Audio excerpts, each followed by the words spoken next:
The story begins not with an arrest or a dramatic confrontation, but with a man quietly shaped by circumstances that, at the time, felt ordinary.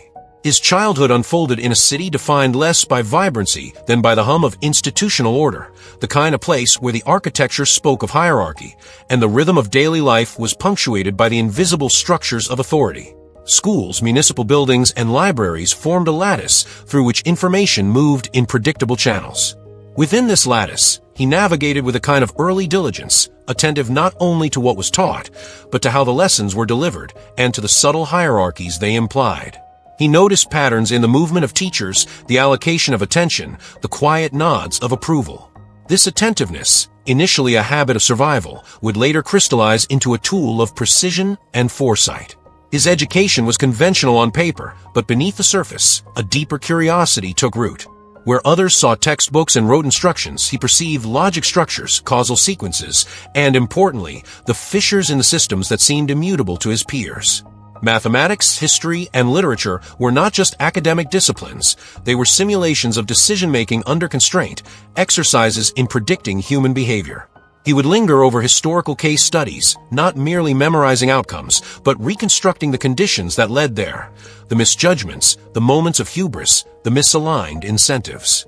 In this quiet, methodical way, he began to cultivate an instinct for consequence, a skill that would later define the subtle, almost invisible power he wielded.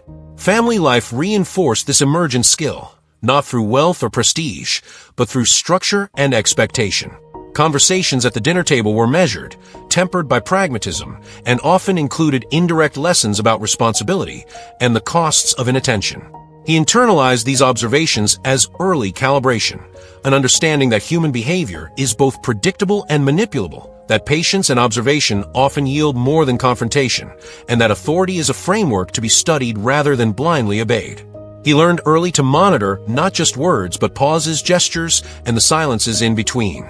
These small attentions, seemingly insignificant, were the rudimentary sketches of a mind prepared to operate in environments where information was the most volatile currency. As he progressed through adolescence, the institutional environments around him expanded. Schools gave way to universities, municipal systems gave way to bureaucratic networks. At each stage, he remained attentive, not out of ambition alone, but out of a consistent curiosity for the mechanisms of organization. Internships, part-time research positions, and informal mentorships allowed him to observe operations from the inside, the paperwork that dictated outcomes more than public proclamations, the subtle alliances that determined resource flows, the inefficiencies that were tolerated in order to maintain appearances. He developed an early appreciation for leverage, the quiet art of influencing outcomes without overt confrontation. In these settings, he was careful to remain visible enough to learn, invisible enough to avoid threat. It was a balance struck between integration and observation, an approach that would later become instinctive. Early decisions, seemingly minor, began to accumulate significance over time. Choosing particular courses of study, accepting certain mentorships, and cultivating specific social connections created a lattice of access. Each choice was rational, measured, often devoid of immediate dramatic consequence, but retrospectively, the trajectory they established was unmistakable. Systems of power, intelligence networks, and institutional authority were not random. They were responsive to input, sensitive to the competence and discretion of those operating within them. By navigating these spaces with quiet attentiveness, he positioned himself at the edge of opportunity and risk. Here, intelligence was not a solitary attribute. It was relational, measured in how well one read the intentions and blind spots of others, and how effectively one could anticipate and adapt. Despite the structure around him, there were anomalies, moments that did not fit neatly into the predictive frameworks he applied. These anomalies were instructive. Bureaucratic inefficiency, human error, and the occasional arbitrary exercise of power were not frustrating deviations, but data points. He cataloged them mentally, incorporated them into mental models, and allowed these observations to inform a subtle calculus of probability and consequence.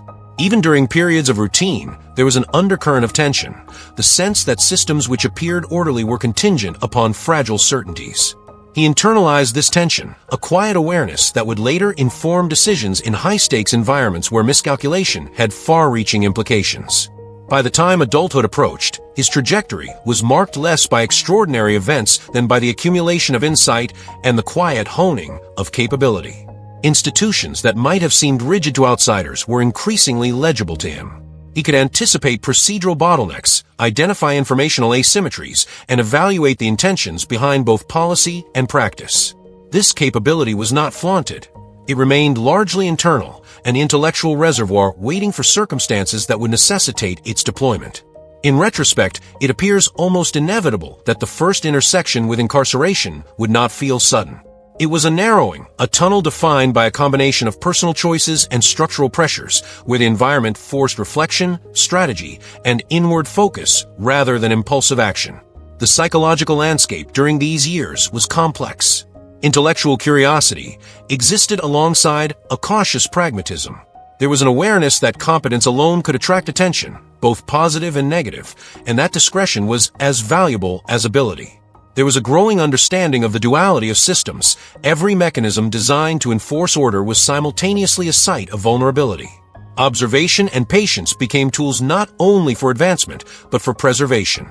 Even when personal ideology developed, it was tempered by empirical reflection rather than dogmatic assertion. Beliefs were tested against outcomes, assumptions measured against reality, and every judgment subjected to rigorous internal scrutiny. This intellectual rigor would later provide both a shield and a weapon within more consequential arenas. Environmental and societal factors reinforce these tendencies. The institutions that molded him, schools, research centers, bureaucracies, were themselves embedded within broader networks of power, regulation, and surveillance. The subtle cues of hierarchy, resource allocation, and procedural rigidity were omnipresent, shaping behavior often without explicit enforcement.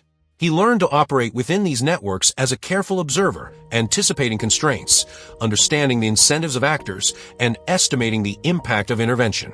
Each observation was cataloged, each pattern internalized, gradually forming a mental architecture capable of simulating multiple outcomes simultaneously. In essence, he was being prepared unknowingly for the future pressures of confinement and clandestine engagement.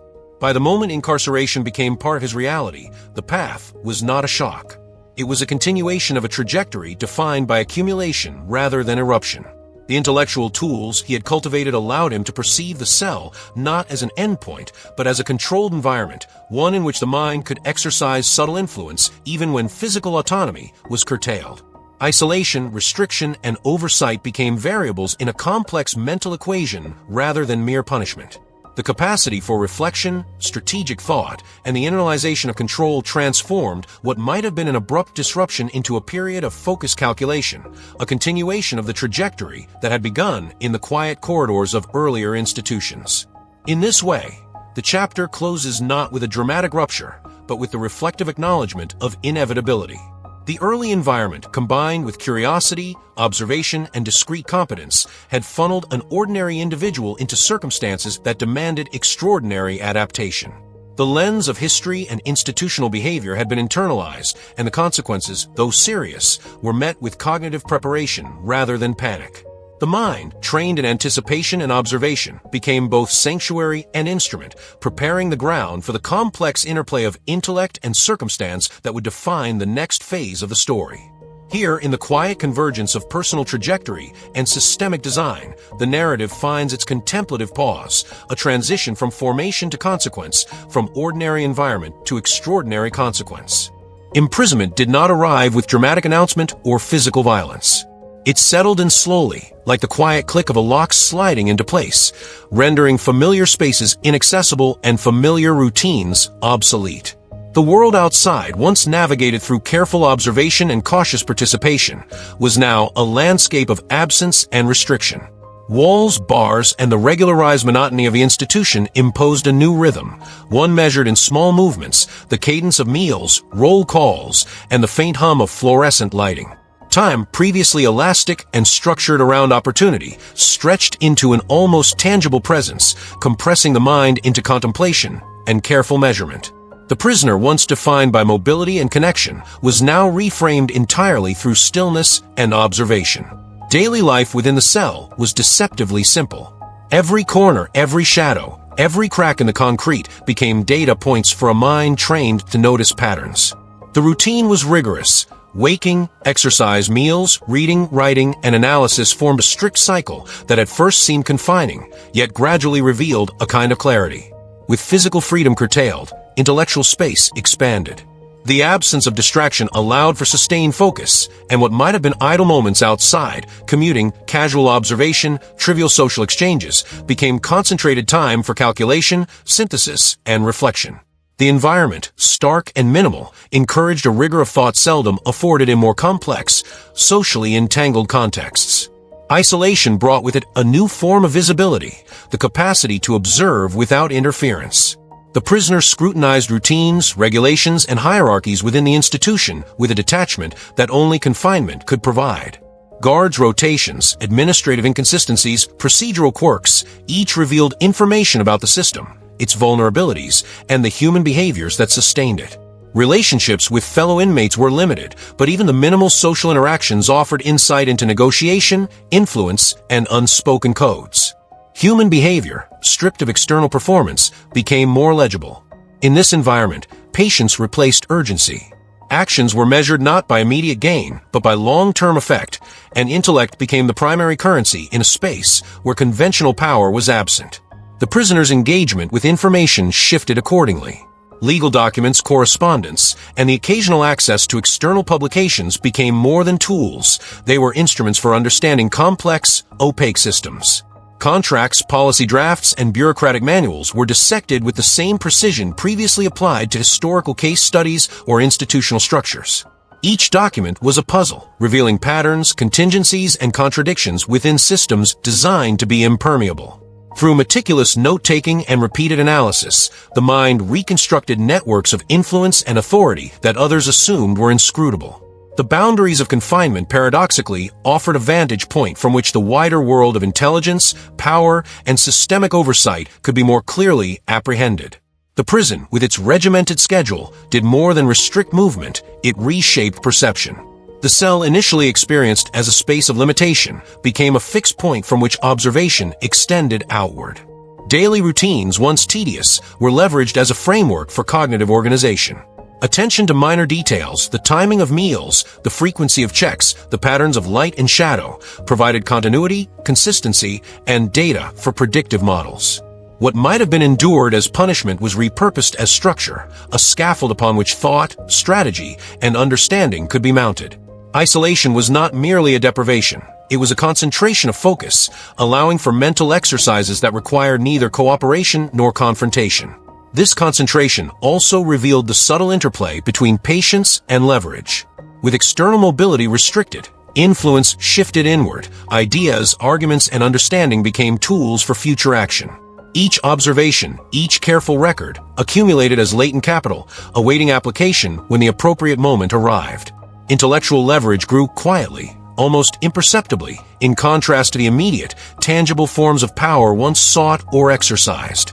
The prisoner learned to value the slow accumulation of advantage, understanding that immediate impact was neither necessary nor always beneficial. The capacity to predict, anticipate, and manipulate outcomes from a distance became an exercise in subtlety and endurance. The psychological dimension of confinement evolved in tandem with practical observation. Solitude created conditions for reflection, introspection, and rigorous self-examination. Emotional responses to restriction, frustration, and uncertainty were cataloged and analyzed, not merely endured. Impulse, previously constrained only by social expectation, was tested against reason and long-term consequence.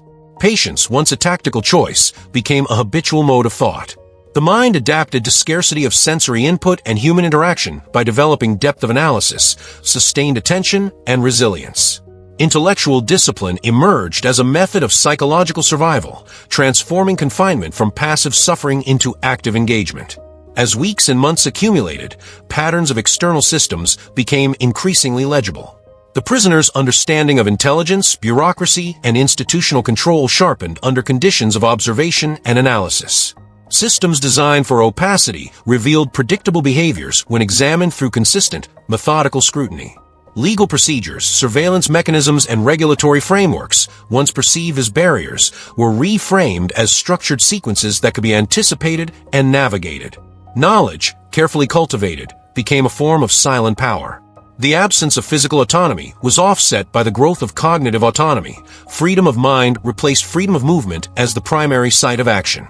Routine and analysis intertwined, producing an environment in which the passage of time itself became meaningful. Hours spent reviewing documents, comparing cases, and cataloging patterns were no longer intervals of waiting. They were periods of investment, each minute contributing to cumulative insight. The prisoner's mind operated as a controlled system, capable of simulating outcomes, testing hypotheses, and evaluating contingencies without risk. The monotony of confinement was transformed into the rigor of disciplined research. Intellectual exploration replaced external adventure, and the patterns discerned within the walls became templates for understanding systems far beyond them. Even as confinement continued, the prisoner retained a growing sense of agency. Though external influence was constrained, the ability to anticipate, analyze, and project remained intact. Each observation became part of a larger strategy, a map of institutional logic that could inform future decisions. In this sense, imprisonment was not merely a restriction, but a form of concentrated preparation. The mind, operating with clarity and focus, began to understand systems and human behavior with a granularity unattainable in more chaotic environments. The quiet accumulation of knowledge, insight, and perspective offered a measure of power distinct from physical freedom, but no less consequential. By the close of this chapter, the narrative reflects a fundamental transformation. The prisoner's experience reframes the concept of restriction. Isolation is not absence, but a lens. Time, once fluid, becomes deliberate and structured. Space, once confining, becomes a platform for observation. Patience replaces urgency. Careful analysis supplants immediate action. The cell, with its walls and regulated routines, is no longer only a site of loss, but a vantage point for understanding, reflection, and preparation. Here, intellectual and strategic capability grows quietly, methodically, and inevitably, establishing a foundation for influence and insight that will persist beyond the confines of imprisonment. The chapter closes with a measured recognition of continuity, where constraint has been transformed into clarity, and observation into latent power, a reflective transition into the next stage of calculated engagement with the broader systems of intelligence and control. The aftermath unfolded slowly, not with spectacle, but through the subtle creases of institutional response. Pressure, applied not through force or confrontation, but through quiet persistence, began to manifest in procedural friction, in the softening of rigid routines, and in the gradual emergence of contradictions that the organization had long managed to suppress. For an institution accustomed to absolute discretion, these small shifts were significant. Meetings were called behind closed doors, memos circulated with unusual specificity, and once consistent protocols were revisited with a cautious thoroughness. The environment did not tremble with sudden revelation. It adjusted inch by inch as the accumulated weight of scrutiny pressed against carefully constructed walls. Observation of this process revealed the peculiar elasticity of power, how it could resist, absorb, and yet ultimately yield to persistence applied in unexpected forms. Legal challenges formed the first observable axis of pressure. Court documents, carefully reviewed and methodically filed, traced patterns of decision-making, irregularities in procedure, and lapses in oversight. The institution, confronted by the meticulous application of the law, began to respond with a combination of defense and adaptation. Every motion filed prompted a review. Every request for clarification illuminated previously hidden internal processes. The prisoner's role, though physically absent from these exchanges, was nevertheless central. The mind that had been honed under confinement was now the engine of accountability, parsing complex bureaucratic language and anticipating institutional maneuvers before they were executed. The pattern was not dramatic. There were no explosive disclosures, no sudden resignations. Instead, there was the quiet recalibration of power, the slow revelation that even tightly controlled systems possess points of permeability when exposed to sustained, intelligent attention. Public exposure emerged as a secondary layer, more diffuse and less predictable, yet equally consequential. Reports, analyses, and investigative pieces began to articulate questions that had previously remained unspoken. Each article, each reference built upon the last, forming a lattice of public awareness that applied pressure through scrutiny rather than command. The institution, trained to operate in shadows, reacted subtly. Clarifications were issued, internal reviews quietly convened, and the careful language of deniability was deployed with precision. The prisoner, though distant from the public stage, remained the nexus of this pressure. Intellectual leverage, accumulated over years of observation and methodical analysis, now translated into social and organizational perturbation. The effect was cumulative, incremental, and unmistakable in its persistence. Within the walls of the agency, contradictions became increasingly visible. Policies that had been rigidly enforced appeared inconsistent when cross-referenced against emergent documentation and patterns of practice. Internal communications, once assumed confidential, revealed tensions between departments, ambiguities in authority, and occasional lapses in compliance. The organization's response was defensive yet constrained by the clarity of evidence and the public nature of certain challenges. Observing these internal shifts required the same patience that had been cultivated during confinement, a careful attention to sequence, an ability to distinguish signal from noise, and an awareness that true understanding emerged over time rather than instantaneously. The institution was not collapsing. It was negotiating, adjusting, and occasionally contradicting itself under the weight of persistent scrutiny. The psychological dimension of this period is subtle but crucial. Power, when confronted not by aggression but by consistency, reacts with caution, reflection, and sometimes displacement. The prisoner's influence, derived from patience and strategic observation, reshaped the contours of authority without ever directly confronting it. There was no moment of triumph, no dramatic victory to mark the conclusion of events. Instead, there was the quiet recognition that even the most tightly controlled structures are susceptible to disruption from the margins. Emotional restraint framed the narrative, reflecting the measured approach of both the observer and the institution. Anxiety, frustration, and anticipation were present but managed, processed through the lens of analysis rather than reaction. This equilibrium between internal calculation and external observation defined the tone of the unfolding consequences. The persistence of scrutiny generated behavioral adaptation within the organization. Staff were reassigned, protocols were revised, and procedures were documented with an intensity that had previously been absent. Observers could note, without overt drama, that systems once impervious to examination had been forced to accommodate visibility. The agency's adjustments were not reactive in the moment of confrontation, but cumulative over weeks and months, illustrating the nuanced interplay between oversight, accountability, and operational discretion. Each minor revision, while individually unremarkable, collectively demonstrated the capacity of a single determined perspective to shape institutional practice. It was an incremental destabilization that operated not through noise or spectacle, but through the careful application of attention, intelligence, and timing. Legal, public, and internal dynamics intersected in ways that reflected the layered architecture of influence. Each domain, formal law, public perception, internal governance, operated under different logics and timescales, yet each responded to the same underlying pressure. The prisoner, operating from a position of isolation and constraint, became a central pivot in this interlocking system. The narrative illustrates that disruption does not always require visibility, force, or confrontation. It often emerges from sustained engagement, careful analysis, and the persistent application of insight. This chapter examines the subtleties of such influence, tracing its effects across domains without resorting to spectacle or dramatization. The unfolding consequences are measured, reflective, and continuous rather than abrupt or theatrical. Reflection on these processes underscores a broader commentary on secrecy and accountability. Institutions built on opacity demonstrate remarkable resilience, yet even they possess structural sensitivities. The narrative demonstrates how sustained, intelligent pressure can illuminate contradictions, provoke procedural recalibration, and elicit responses that are neither immediate nor conspicuous. The prisoner's role is not heroic in the conventional sense. He is not a figure of triumph, but an agent of latent disruption. The story illustrates the interplay between constraint and influence, highlighting how intellectual rigor, patience, and methodical observation can reshape systems from positions of limited power. In this context, control is never absolute, and secrecy is always provisional, vulnerable to the patient application of insight. The chapter's conclusion emphasizes interpretation rather than resolution.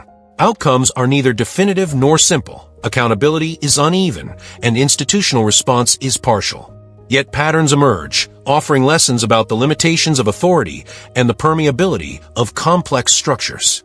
The narrative refrains from closure in the conventional sense, instead inviting reflection